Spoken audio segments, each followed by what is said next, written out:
I mean, we made superlatives about the midfield. Dembele is the best super sub in the world. I don't need to think about it. I need to look it up. There is no better player coming off the bench consistently who's not starting, who probably won't be starting. He's the best. When he's good, he is, yeah. Well, right now, I mean, right now, Yeah. this version of Um, Dembele. no, I mean, and of course, yesterday's appearance is just insane. So when Dembele came on, there was probably a bit more clapping than booing, but maybe that's because of where I was sitting, because I think it was pretty even throughout the stadium. And I think a lot of the people who clapped, like myself, don't necessarily clap for him. I mean, I still love him as a player, and by all accounts, I still believe he's a nice kid because that is the impression that he gives, and that's what people who have met him or who have worked with him tell me. But I still don't really clap for him because of the whole contract situation and how this seems to have gone down. Um, but so a lot of people like me, we clap because we want to support the team. We support Dembele when he comes on the pitch because we want to support the team. If Xavi says, "Hey, I'm going to count on this guy for however long," then I will support Xavi and I will support the team and I will support Dembele. But after the goal, like the whole stadium just exploded. The whole stadium exploded, and then maybe they started playing again. And I think 1 or 2 minutes after that, the whole stadium just started chanting his name. I don't know if because I watched the replay of the match this morning, and I did not hear it. And I was like, oh man, I should have gotten out my phone and filmed it because the whole stadium was just on his feet chanting Dembele's name, and it was just surreal. It's like, wait, half of you guys are booing him, and now that he scores an amazing goal, you chant his name, which is a bit weird to me. Like, because I'm not that type of person. Um, who that like that would not make me change my mind about how I feel about a player, you know. Yeah. Um, to be fair, when everybody started chanting his name, there were also some whistles with people who reacted to that. So what? But like those were few and in between. Um, I don't know what this means.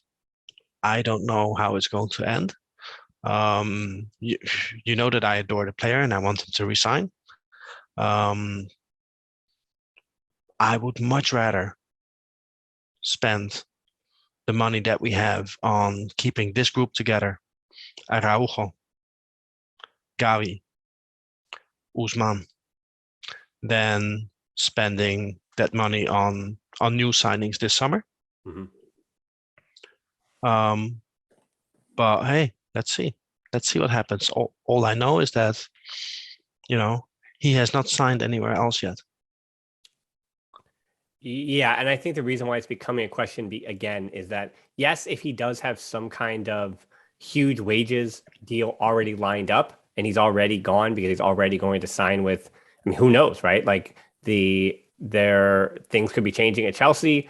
Man United is always linked to every single player in the entire world on huge wages as well. I mean, and you have Liverpool always out there with especially Hmm. their aging winger Yeah, core, right? Like they're looking Qatar probably, Saint-Germain, huh? PSG, Qatar of course, Saint-Germain. bring him back to France because they know they're losing Mbappe, so they have some wages freed up for there. I Right. think Mbappe might stay, but Well, okay, we'll have to see. But there are clubs, yes, that could be out there. But you're right. If he doesn't have something already set up, and I mean, just watching his reactions, right, on the cameras that I'm seeing from there, I think he is, after he sent that message on Instagram just saying, I hear the negativity. I think the club, Xavi, Dembele, they were all anticipated and prepared for whistles. They're prepared for negativity coming from the supporters.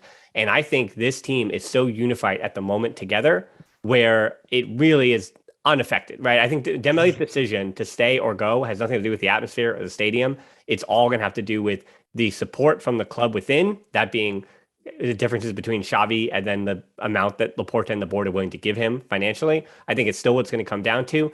But I do think that if he is part of this project and it continues to go in this way, that is going to be enough for him to reconsider lower wages to continue to be a part of this project. Because moving anywhere it brings up questions. Like going to any different club brings up questions about role, about system, about success, about where I fit. And under Xavi, this player knows exactly who he is, who he's supposed to be, where he fits, and how he can succeed. And I think jumping out of a project that you know you're going to succeed in, it takes a lot. It's going to take a lot of money, obviously, to do that. So that's why the wages, wherever he goes, is going to be, unfortunately, it's going to be more than he's worth, right? Like that's what it's going to be. Like he's worth a lot. He's worth high wages. He's worth being paid like a top winger. But arguably, the wages he'll receive if he leaves Barcelona are going to be, what are they going to be? A top 20 per week in the world? Like, you know what I mean? Like that's what we're talking about. Because that's potentially they're looking at. And is he a top 20 wages in the world player?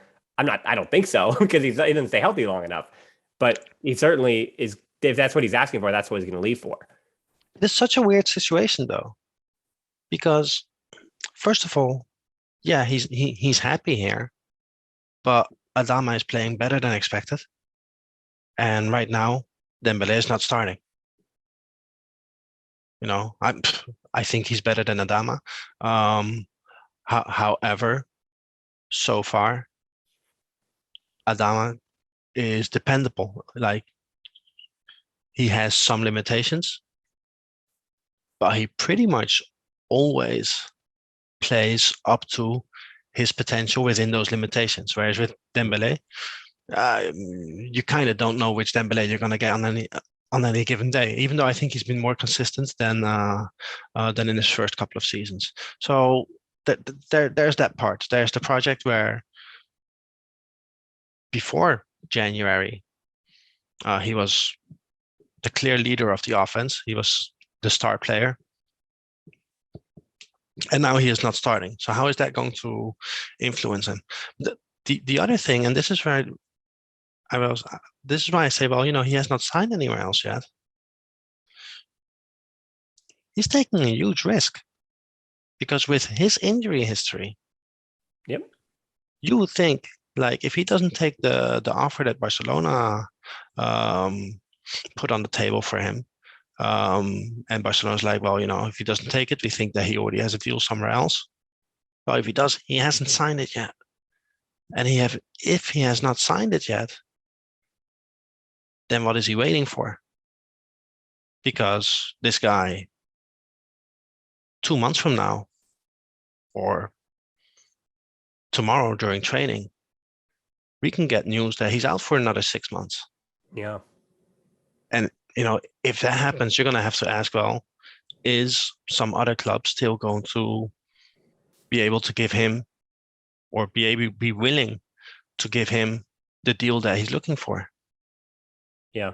I mean, we're basically seeing the example in the NBA of Zion Williamson, where Zion Williamson has like nobody doesn't take the max rookie extension that they can get when they can get it. And that's a guy that even if he thinks he's bigger than the New Orleans Pelicans market, even if he thinks he wants to leave, he doesn't like the project, his injury risk history means you got to sign the dotted line, right? You got to take the money, even if you think you might be worth more.